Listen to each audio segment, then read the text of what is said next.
আমেরিকাতে ফুরফুরা মেজাজে নিজের দ্বিতীয় বউ বুবলির সাথে একান্ত সময় কাটাচ্ছেন শাকিব খান।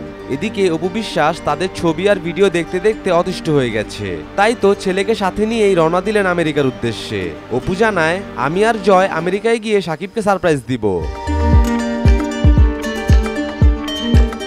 আমেরিকায় পৌঁছে অপু যখন শাকিব খানকে কল করে তখন শাকিব জানায়, তুমি সব সময় আমাদের ডিস্টার্ব করো, তোমার জন্য আমরা কোথাও ঘুরতে গেলেও শান্তি পাই না, খবরদার তুমি আমার সামনে আসবে না। শাকিবের এমন কথা শুনে অপু বিশ্বাস অনেক কষ্ট পায়। তারপর সে সিদ্ধান্ত নেয় ছেলে জয়কে নিয়ে সে একাই পুরো আমেরিকা ঘুরে বেড়াবে।